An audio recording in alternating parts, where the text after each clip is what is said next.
You know, cholesterol, it's one of those words we hear all the time, right? Especially as we get a little older. And for decades, the message has been pretty simple and, let's be honest, kind of scary. Yeah, we've all been taught that high cholesterol is the bad guy, the villain in our health story that we have to fight, something to be lowered at all costs to protect our hearts. But is that the whole story? What if it's not so black and white? What if cholesterol's role in our bodies actually, well, evolves as we get older? Okay, so to really get to the bottom of this, we've got to go back to basics. Let's just take a minute and understand what cholesterol is and what it's even doing in our bodies in the first place. All right, first things first, cholesterol is not some kind of poison or foreign invader. It's actually a waxy stuff that your own body, your liver specifically, makes all on its own. It's so crucial, in fact, that it's found in every single cell you have. I mean, your body literally can't build healthy new cells without it. Think about what it does. It's a key player in so many vital jobs. We're talking about producing hormones, like estrogen and testosterone. It helps build the very walls of our cells. It's even involved in making vitamin D when you're out in the sun. And on top of all that, it's essential for your brain and nerves to work right. Bottom line, our bodies just can't function without it.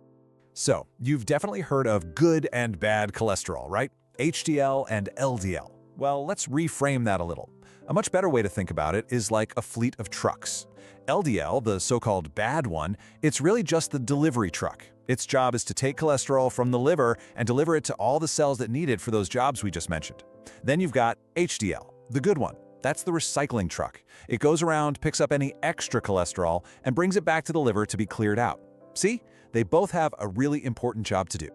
Okay, but here's where the plot really thickens. The story of cholesterol isn't static. It's not the same when you're 35 as it is when you're 75. Its role changes, and this is exactly where that simple lower is always better idea starts to get, well, a little fuzzy. I know that seeing your cholesterol numbers creep up on a lab report can be a bit alarming. We've been trained to see that as a bad sign. But here's the thing, it's actually pretty normal for cholesterol levels to rise as we age. It's often just a natural part of the process, and it doesn't automatically mean something is wrong. So, why does that happen? Well, our bodies are always changing, right? As we get older, we go through hormonal shifts, our metabolism might slow down, we tend to lose a bit of muscle mass, and even our liver function changes. All of these things can naturally lead to higher cholesterol levels. And this timeline here, this is really key. Look, in our 40s and 50s, the research is pretty clear. There's a strong connection between high LDL and heart disease risk, no doubt about it. But as we get into our late 60s and beyond, study after study shows that this link, it gets weaker. It becomes much less direct. That single number just isn't as good at predicting problems as it used to be. And this leads to something really fascinating, something researchers call the cholesterol paradox. Get this, some big studies have actually found that for older adults, having very low cholesterol might be linked to a higher risk of mortality from other causes, things not related to the heart. Now, we don't know all the reasons why, but it's a powerful reminder that cholesterol is involved in things like our immune system.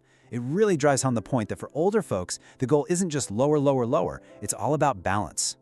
So if cholesterol isn't the only character, or maybe not even the main character in our health story as we age, then what is? What else should we be looking at? It's time to zoom out and see the bigger picture. This is really the big question, isn't it? What other factors might play an even bigger role in our heart health than just that one number on a lab report? And it turns out there are several things that might be much more telling. We're talking about things like chronic inflammation, your blood pressure, of course, how well your body manages blood sugar, how active you are, and your overall body composition. These pieces of the puzzle can often give a much clearer picture of your actual risk. And this, I think, is the most empowering part of the whole conversation. It means we can stop obsessing over just one number and instead focus on the things that really matter for living a healthy, vibrant life. So what does that look like? Well, it's about looking at the whole system. It's staying active to keep your muscles and your strength up. It's eating a diet that's packed with real whole foods. It's managing stress and making sure you get good quality sleep. These are the things that really form the foundation of health, and they help put that cholesterol number into its proper perspective for you and your doctor.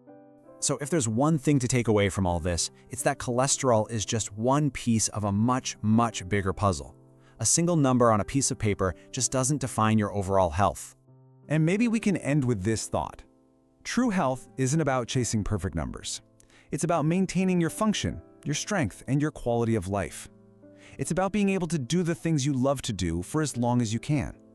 That's the real goal, isn't it? Now, of course, this is all just for educational purposes. The most important conversation you can have is with your own doctor. They know your personal health history, and they can help you figure out what all of this means specifically for you.